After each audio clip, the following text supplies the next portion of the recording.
Paz do Senhor, queridos irmãos, eu sou Elcio Silva e nós vamos estudar hoje a lição de número 10, o cuidado com o vento de doutrina. Essas lições que têm sido maravilhosas para nós, estamos estudando todos os domingos pela manhã e é uma honra para mim poder estar aqui juntamente com você para nós estudarmos essa lição. Você professor, você aluno, você que está assistindo a gente. Eu quero, antes da gente iniciar a nossa lição, incentivar você a se inscrever no nosso canal, o canal da IEADIO, e aproveitar para compartilhar esse tema tão importante, esse assunto tão importante. E é importante também você, antes de iniciar a sua lição aí na sua classe com os jovens, se você não tem o hábito, então pegue esse hábito de celebrar a Deus pelos aniversariantes da semana aí da sua classe e também lembrar, né, de todos os visitantes que estão aí para assistir a sua aula e também incentivar os jovens a convidar os seus amigos para estarem aí juntos nas lições aí na Escola Bíblica Dominical. Começando então o nosso tema aqui, eu sempre que ministro as aulas da EBD, eu gosto muito de extrair da lição desde a sua foto de capa da lição, né? Porque o cuidado com o vento de doutrina, e você pode olhar aí na sua lição que tem a foto do vento, o vento ali espalhando folhas ali, folhas de árvore, e é exatamente isso, né, que o vento ele causa. O vento ele causa, principalmente quando é um furacão, ele acaba causando muito estrago na natureza. E quando a gente traz isso para a nossa realidade, falando das doutrinas, o vento de doutrina causa estrago na nossa fé, quando é uma doutrina que ela é antibíblica. O texto principal da nossa lição, ele diz assim, que Jesus respondeu e disse: a minha doutrina não é minha, mas daquele que me enviou. Se alguém quiser fazer a vontade dele, pela mesma doutrina, conhecerá se ela é de Deus ou se falo de mim mesmo, conforme João no capítulo 7, versículos 16 e 17. O resumo da lição diz assim: a Escritura Sagrada nos ajudam a identificar os falsos ensinos, nos preparando para resisti-lo. E é bem verdade isso que nós já estamos estudando desde a primeira aula. E como nós estamos identificando esses modismos, essas falsas doutrinas que vêm penetrando no meio da igreja, no meio do povo de Deus e causando muito estrago. Os objetivos dessa lição aqui são muito claros. O primeiro dele é mostrar que as tendências atuais das falsas doutrinas. E talvez essa lição ela se encaixa muito no nosso tempo, no tempo que se chama hoje. Por isso, você, professor, é importante você olhar junto com os seus alunos quais são as tendências atuais e as falsas doutrinas, esses ventos de doutrina, as doutrinas que são antibíblicas que vêm sorrateiramente entrando no meio principalmente dos jovens e causando estragos. O segundo objetivo é conscientizar da resistência do crente contra as falsas doutrinas. Se tem alguém para combater as falsas doutrinas, é os crentes. São aqueles que amam a palavra, que estudam a palavra, e eles precisam combater isso. E tem ali o terceiro objetivo, que é saber que o crente deve amar a Deus e a sua palavra. Então essa é a nossa arma mais poderosa que nós temos aqui. Dentro aqui da introdução, então, o autor da lição, ele vai dizer que a Bíblia, ela chama de vento de doutrina todos aqueles modismos que vão aparecendo dentro da atualidade, que na verdade eles se apresentam como um remédio, mas na verdade são veneno e que causam a morte de muitas pessoas que não tomam o cuidado. Eles se apresentam como verdade, mas é mentira. Ele é transvestido de verdade, mas no fundo é mentira. E E o primeiro tópico ali, ele vai dizer o seguinte, que as tendências atuais das falsas doutrinas, e o primeiro subtópico é tempos pós-moderno. Queridos, nós estamos vivendo esse tempo pós-moderno. E o que é que vem a ser esse tempo pós-moderno? Ele tem chamado de tempo pós-moderno no sentido de que é um movimento de cultura que ele rejeita os valores bíblicos. E esses valores que são princípios que nós aprendemos dos nossos pais, princípios que nós aprendemos da Bíblia Sagrada, esses tempos pós-modernos, ele é caracterizado pela rejeição dos princípios a qual nós aprendemos. E então, esses tempos pós-modernos é o momento em que o jovem ele está inserido em todos os ambientes que ele frequenta. Se você for ver aí na sua classe, quais são os ambientes em que os seus jovens eles estão frequentando? E talvez essa seja uma pergunta para você fazer para eles. Quais são os ambientes que você está frequentando na atualidade? E ele vai dizer para você, eu estou frequentando a faculdade. E que local que é a faculdade para que muitos cursos eles trabalham contra a cultura do Evangelho, contra a cultura que nós aprendemos na Bíblia Sagrada. São culturas antibíblicas. E o jovem está inserido nesse tempo, está inserido em relacionamentos pós-modernos que são caracterizados por relacionamentos fluidos, líquidos, relacionamentos por interesse em todos os ambientes, que não existe mais amigos, mas colegas. E até muitos brincam, são colegas de classe, colegas de trabalho, amizades por interesse muitas das vezes, que só é amigo, só tem um relacionamento porque ele depende do outro, porque ele vai dar acesso a algumas coisas que ele precisa, ou porque ele vai ter o contato de alguém ou de algo em que você precisa.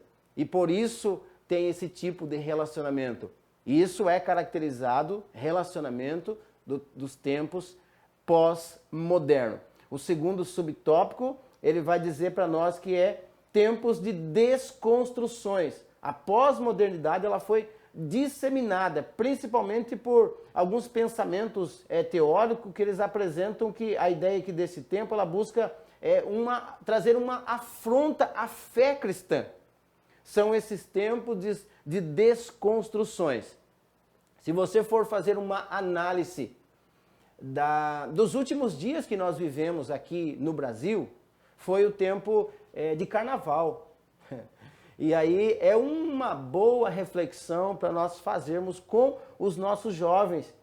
São períodos onde a gente viu que algumas escolas, elas até demonizaram policiais, caracterizado por desconstruções de um pensamento, um princípio que nós tínhamos até hoje, né? E temos até hoje como princípios verdadeiros e éticos para nós.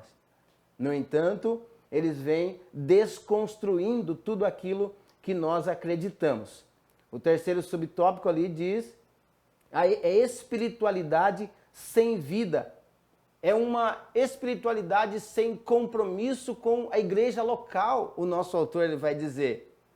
E aí a gente pode também trazer essa realidade para os nossos alunos, para as pessoas que estão ouvindo aí a sua lição, que muitas vezes nós procuramos, nós como líderes, nós como pastores, nós como professores, e por que não dizer as pessoas que têm as suas responsabilidades mediante a um grupo de pessoas que vem somente atender à expectativa, à necessidade das pessoas.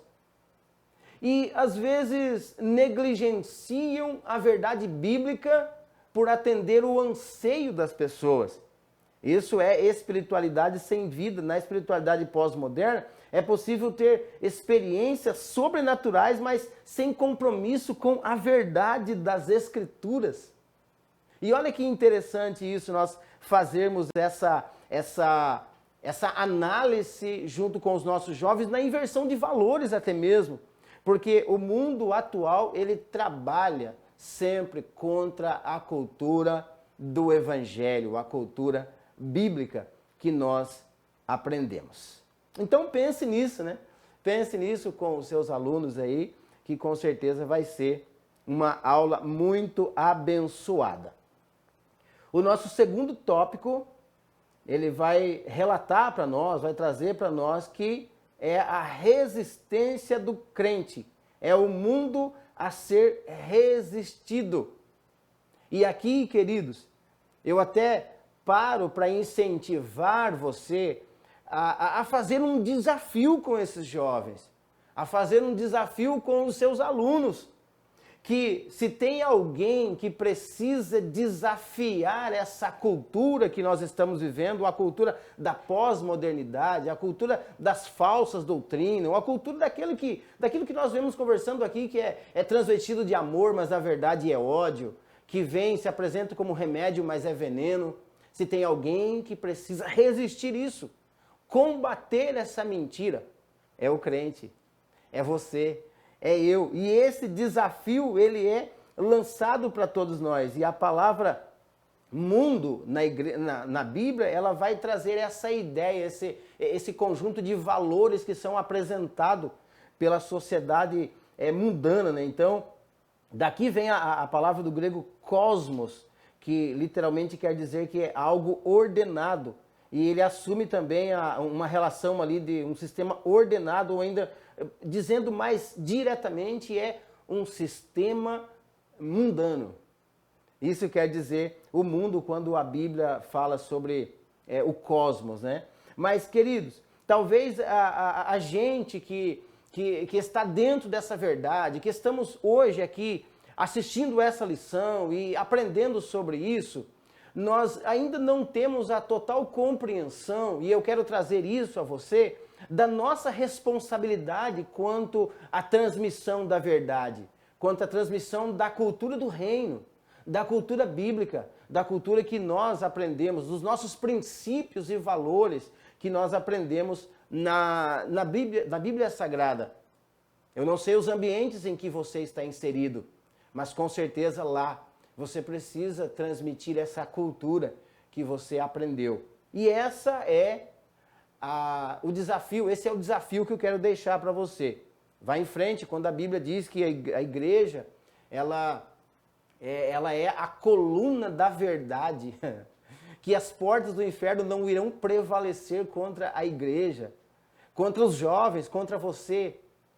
Não é a igreja se retraindo, mas é a igreja avançando dia após dia, cada passo de uma vez, mas esse é o momento para nós avançarmos como igreja. O segundo subtópico, ele vai dizer para nós que é um mundo sem fundamento. Qual é a característica do mundo atual? O autor pergunta para nós aqui. Qual é a característica desse mundo em que você está inserido? Esse mundo que talvez traz uma instabilidade tão grande na forma de agir, nos seus fundamentos. E que, na verdade, um fundamento baseado, firmado na areia. E essa é também uma característica da pós-modernidade, que não existe um fundamento sólido. Nem mesmo a verdade ela é sólida, porque tudo é relativo. E aqui, quando esse subtópico vai dizer para nós que o mundo é sem fundamentos, ele quer dizer exatamente isso. É que ele não está numa base aonde é possível resistir os ataques, resistir os ventos. Por isso que as verdades que nós conhecemos não estão fundamentadas nos princípios do mundo, nos princípios mundanos, mas sim nos princípios da Bíblia Sagrada. 1 Coríntios, capítulo 10, versículo 13, a Bíblia diz que não veio tentação que não fosse comum aos homens, mas Deus é fiel. Ele não permitirá tentação maior que a nossa força. Você pode resistir esse mundo e ter os fundamentos baseados na Bíblia Sagrada. E é claro, né, que isso daí já foi previsto pelo apóstolo Paulo. Não é novidade para a igreja. A igreja não está sendo pega de surpresa, porque já foi previsto pelo apóstolo Paulo. Os fundamentos estruturais que firmam os passos do crente não vêm do mundo, mas vêm da Escritura Sagrada. A vitória que vence o mundo. O apóstolo João afirma que a vitória que vence o mundo é a nossa fé. E a nossa fé, ela está firmada onde? Ela está alicerçada onde? Eu até escrevi aqui, né, que nós temos uma fé, e a Bíblia diz que essa fé ela foi dada aos santos, aqueles que são separados. Você que é um jovem que busca conhecimento de Deus, busca se santificar, se separar, e é uma fé que o autor dela é o próprio Jesus Cristo. Mas a sua fé também, a Bíblia fala que ela é dada por Deus. E não somente isso, a Bíblia fala que ela é para nós um escudo. Efésios, é o escudo da fé. Então, quando as doutrinas falsas, quando os ventos de doutrina, quando aquilo que vai desconstruir os seus ensinamentos, os seus fundamentos vem sobre você, você tem uma fé arraigada em Cristo, uma fé que ela é verdadeira, uma fé que tem fundamento. O mundo na pós-modernidade, ele iniciou ali, né, a partir de 1960, e tem uma frase que diz que desse mundo pós-moderno que é: as pessoas são o que elas compram. Por quê? Porque esse mundo ele acompanha o pensamento do momento, a moda do momento. A moda que vem, esse mundo ele tem uma tendência muito grande a acompanhar essa moda. E é claro que eu entendo aqui que se tem alguma novidade para nós trazermos para os nossos cultos, os nossos momentos de adoração a Deus, trazer para a nossa igreja como um todo, isso é fundamental que venha dos nossos jovens. Mas uma coisa é importante, é que nós não podemos perder os nossos princípios. Esses princípios que nós estamos falando desde o início, as doutrinas, nós podemos sim atribuir algumas coisas boas que essa atualidade traz para nós. No entanto, precisa ficar muito claro para nós. Não podemos perder os princípios. Os princípios que foi dado a nós pelos nossos pais na fé, pelos nossos pastores e principalmente princípios que foi dado a nós através da Bíblia Sagrada. E o nosso terceiro tópico, ele vai dizer o seguinte: ame o Senhor, ame a sua palavra, criados para amar. Dentre as virtudes que nós temos, que recebemos do Senhor, nós temos uma delas que é fundamental, que é o desejo de amar. Deus nos fez assim. Deus, ele nos criou para amar as pessoas, para amar o próximo. E nós temos isso que foi dado pelo próprio Deus. Esse amor ágape, o amor de Deus, o amor a Deus e sobre todas as coisas de Deus. É esse amor que nós temos. Não é simplesmente o amor filéu, né? Que é uma amizade que depende de afeição, mas é um amor ágape que está arraigado no nosso coração a Deus e sobre todas as coisas que vêm de Deus. E uma boa reflexão para nós fazermos nessa aula de escola bíblica dominical hoje é: qual é a capacidade que nós temos de amar a Deus e amar as coisas de Deus? Porque a partir do momento que eu estou valorizando mais aquilo que é efêmero, aquilo que é momentâneo, aquilo que é externo. É porque ainda o meu amor não está voltado diretamente a Deus e sobre todas as coisas de Deus. Qual é o tempo que você tem dispensado às coisas de Deus? Porque isso está diretamente relacionado ao amor que você tem por Deus. Porque aquele que ama, ele dispensa tempo. E nós temos um exemplo bíblico muito clássico aqui e bom de nós compararmos, que é João no capítulo 21.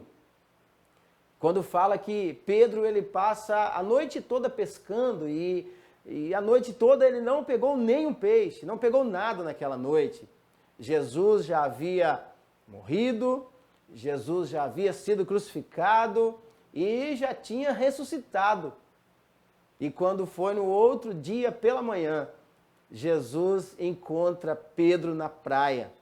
Pedro estava lá e chegando até a areia, ele vê Jesus de longe, ele reconhece que é Jesus. E ele desce do seu barco e vem até Jesus. Jesus pergunta para ele se ele tinha pego algum peixe naquela noite. Ele disse que não pegou nada. E aí Jesus faz uma pergunta para Pedro: Pedro, você me ama? E Pedro ele diz que amava o Senhor. E ele pergunta 3 vezes: Pedro, você me ama? Quando Jesus ele está perguntando a Pedro se Pedro amava ele, o amor que ele esperava que a resposta de Pedro fosse dada era o amor ágape, era o amor a Deus sobre todas as coisas. Mas Pedro ele responde com amor filéu: sim, Senhor, eu te amo, mas o amor de amigo, o amor de afeição. Sim, Senhor, eu te amo como amigo, eu te amo, eu tenho afeição pelo Senhor. E Jesus ele pergunta pela segunda vez: Pedro, você me ama com o amor ágape? E Pedro responde pela segunda vez: Senhor, eu te amo com amor filéu. E pela terceira vez Jesus pergunta: Pedro, você me ama com amor ágape? E Pedro: Senhor, o Senhor sabe de todas as coisas. Porque Pedro ainda não amava o Senhor verdadeiramente. Mas com o passar do tempo, Pedro ele consegue extrair esse amor, ele consegue adquirir esse amor tão verdadeiro, tão sublime que é o amor ágape, que a história nos diz que Pedro, ele, quando no final da sua vida, ele diz que não se achava digno de morrer como seu mestre, e ele pediu para ser crucificado de cabeça para baixo. Ele deu a vida pela igreja de Cristo, ele deu a vida, assim como Jesus deu a vida dele pela igreja, Pedro também morreu por amor a Jesus. E que esse amor ágape possa nos alcançar, porque nós fomos criados para amar. Quanto tempo você tem dedicado às redes sociais? E quanto tempo você tem dedicado para estar juntinho do Senhor? É uma reflexão que fica para nós. O segundo subtópico diz: ame ao Senhor. Em todo o Novo Testamento há um incentivo ao amor a Deus e a Cristo. O salmista ele vai nos dizer que os que amam a Deus têm a garantia de sua eficaz proteção, fazendo triunfantes a mais diversas batalhas. Porque quando nós amamos o Senhor nos protege. O Senhor ele cuida daqueles que o amam verdadeiramente. Então fica essa reflexão. Eu acho interessante uma frase que John Piper disse, que uma das maiores utilidades das redes sociais vai ser provar a nós que não foi por falta de tempo a nossa ausência de oração, a nossa ausência de busca pelo Senhor. Foi por falta de prioridades. Porque nós temos tempo para muitas coisas. Para a rede social, muito mais, né? Mas nós temos pouco tempo para as coisas do Senhor Jesus. Ame a sua palavra. A maior arma que nós temos contra as falsas doutrinas é amar a sua palavra. Amar as doutrinas que o Senhor nos deixou escrito na Bíblia Sagrada. É ali que nós vamos encontrar um fundamento verdadeiro. Nós não podemos nos desviar da palavra, não podemos desviar os nossos pés do caminho da verdade, porque nós já sabemos que Ele é o verdadeiro caminho e todo falso caminho vai ser demonstrado para nós por meio da Sua palavra. É possível nós identificarmos o falso caminho, nós distinguirmos o falso do verdadeiro, quando nós estudamos a palavra do Senhor. Quando nós temos um amor verdadeiro pela palavra de Deus, nós dedicamos esse tempo. Ame a palavra do Senhor, ao ponto de dizer que eu quero aprender tudo aquilo que está escrito na palavra, mesmo que a princípio aquilo não faz tanto sentido para aplicação pessoal no momento. Mas eu sei que em algum momento vai ser primordial para a minha fé. Hoje nós temos muitos que são amantes do Pix, mas não amam verdadeiramente a palavra do Senhor. E eles até escondem ali um pouquinho da palavra verdadeira, incluem um pouquinho da palavra falsa, porque eles amam mais o Pix do que a palavra do Senhor.